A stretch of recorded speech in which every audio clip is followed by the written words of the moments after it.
Je ne suis pas politicien. Je n'ai pas de langue de bois. Moi, je suis un militaire.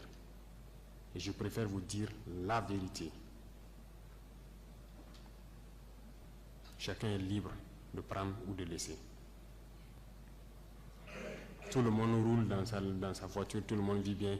On mange matin, on mange midi, on mange le soir. On fait ce que nous voulons faire. On est libre de parler, de dire ce que nous voulons. C'est la démocratie, c'est le droit, c'est tout. C'est tout ce que nous connaissons à Ouagadougou. Mais allez-y les voir, les enfants qui ont la peau sur les os. Allez voir les vieillards qui meurent de faim. Allez voir ces femmes qui ne peuvent plus allaiter parce qu'elles n'ont plus rien dans le sein.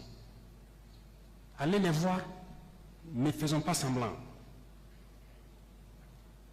Si nos journalistes n'ont pas le courage d'aller sur le terrain et vous ramener ces genres d'images, parce qu'on veut laver l'image du Burkina, je vous dis que c'est faux, ça existe.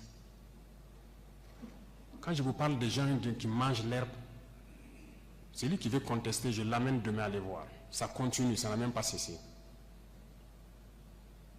Parce qu'on a pu ravitailler certains villages, mais d'autres pas encore, on est toujours en route. Aucun civil ne peut daigner même soutenir aussi avec des camions pour qu'on puisse être solidaire vis-à-vis de ces populations-là. C'est quelle intégrité? C'est quoi l'intégrité? Burkina Faso, c'est quoi? C'est ça qui nous a révoltés. Et on est toujours révoltés. Tant qu'on ne va pas soigner les maux de ce pays-là, on sera toujours révoltés. Pour l'instant, on a pu, dans l'armée quand même, réaliser quelques camions et transporter les vivres avec nos propres moyens, bien qu'on a loué d'autres même ajoutés, vers des populations qui mouraient de faim.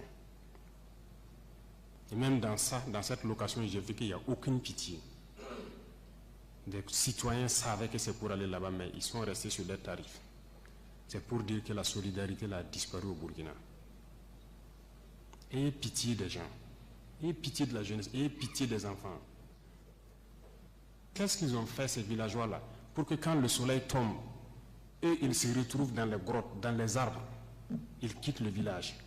Et le matin ils se pointent, ils regardent pour voir si tout va bien avant de revenir. Ils dorment dans la brousse, ils ne peuvent pas dormir chez eux.